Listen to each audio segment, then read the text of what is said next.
Ассаламу алейкум достор, жакшы саналаштар, мекендештер, биздин YouTube Алмаз KG USA каналыбыздын ар бир мурдатан бери колдоп, коштоп келген катталуучулар, жаңы катталып аткан катталуучулар, баарыңыздарга Американын Манхэттен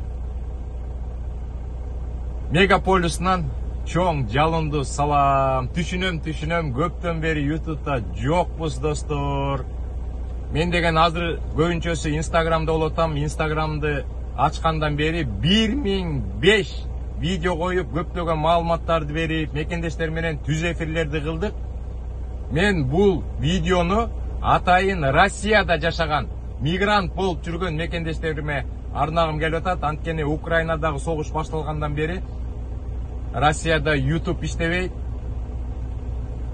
Көбүнчөсү биз Instagram'da болгондуктан биз чыгарган видеолорду көрө албай калып жатат болушуңар керек достор. Ушул видео сиздерге арналат. Кудай буйрса жумушту бүтүп коюп, дагы бир 3-4 күндөн кийин үйгө барабыз. Жакшы видеолорду чыгарам YouTube'га.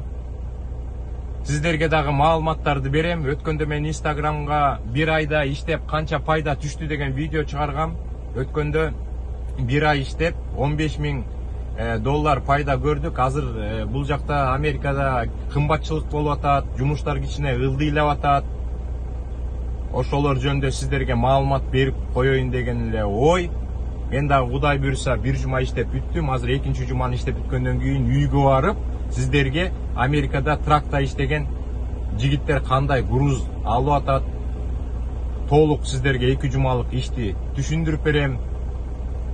Баарыңыздарды сагындык. Баарыңыздарга ийгилик каалайбыз, ден соолук каалайбыз, жакшылык каалайбыз, оорубагыла. Эң негизгиси аманчылык.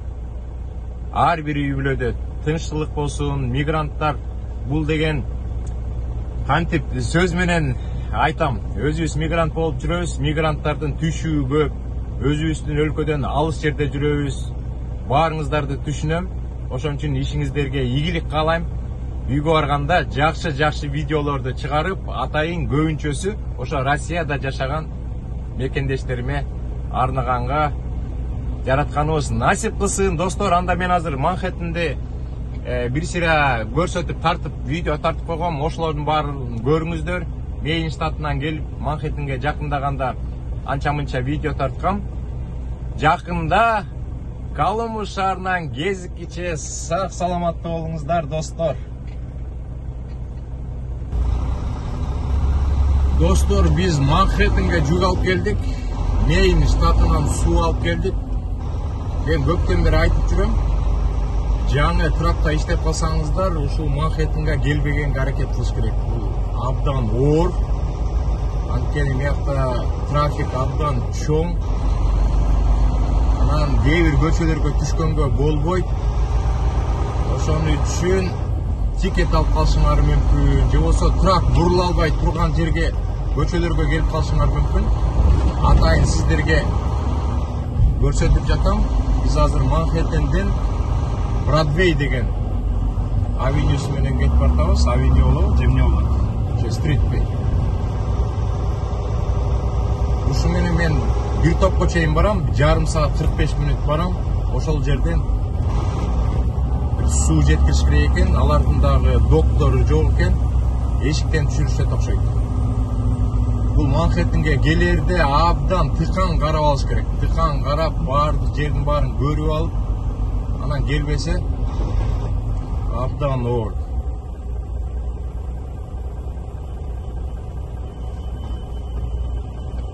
Даже тракта иштеген 6, 7, 8 жыл иштеген кишилерден кайсыл жакка баргың келбейт деп сураганда баардык айтышат, ушул Манхэттенге баргым келбейт деп. Мен дагы жаңы тракка кирип иштеп жүргөндө 6 жыл, 7 жыл иштеген балдар менен келген бул жака. Алар дагы адашып аябай кыйналганбыз. Мен дагы өзүм Бруклинде жашап калгам. Манхэттендин ичин жакшы билем. Машина ташып жүргөндө дагы мындан жапызыраак пикап трак менен Манхэттенден, Кюстен, Бронкстон, Стейтен Айленд, Лонг Айленд деген жерлердин баарын кыдырып, жолдорун билип алганбыз. GPS иштебей калат бул. Бийик асман тиреген үйлөрдүн жанына келгенде GPS такыр иштебей калат достор. Ошон үчүн абайлаш керек.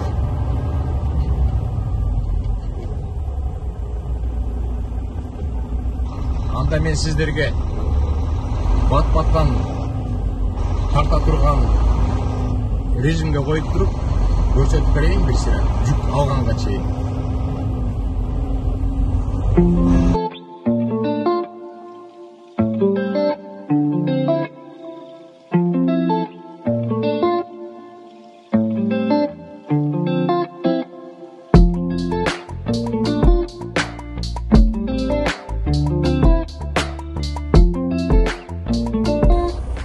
Manhattan'ın içine жүргөнүмө уже 1,5 saat болуп кетти. Трафик. Абдан чарчап каласың.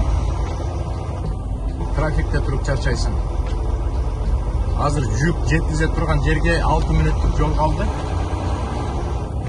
6 мүнөттөн кийин Кудай буйрса жүк жеткизген жерге жетебиз.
Абдан таар көчө экен, ушул 36-дан киришим керек экен.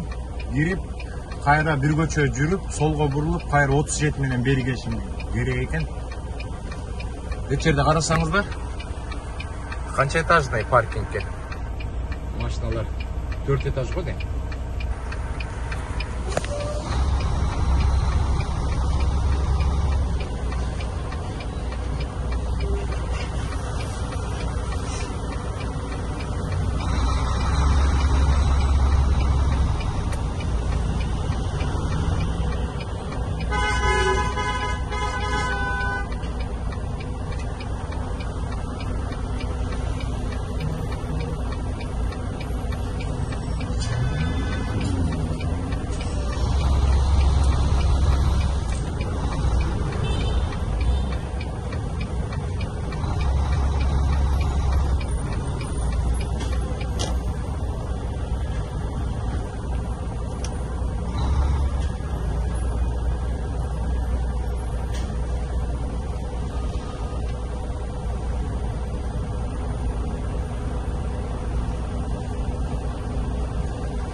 Буларды мояка трактты ушул жака коюп бергенде мына форклифт менен түшүрүп атышат. Көрдүңүздөрбү? Биз алып келген Мэйн штатынан келген суулардын баары Манхэттендеги адамдар ичип атат. Мен очередим келгенде мага чалышат. Ана мен могул жерге келип токтотуп беришим керек. Анан түшүрүп алышат.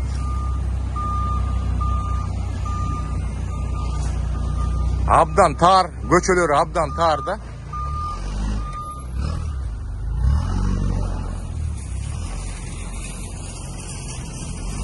Главный офис бул жерде экен. Кагаздын баарын өткөрүп койдук. Эми тракка барып күтөбүз. Жолдордун баары абдан тар. Машиналар эптеп өтүп атат. Көрдүңүздөрбү? Трактар бул жагы бир четине машиналар паркинг кылган, экинчи четине трактор коюп койдук. Ар жакта жолдун аркы четинде дагы машиналар бир катар тизилип турат. Орто жолдо бир эле жол калды, ошол жактан эптеп септеп өтүп атышат.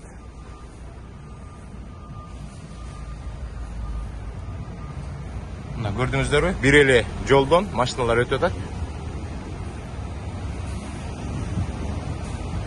Буякта болсо платный паркинг экен. Платный паркинг. Манхэттенде кымбат.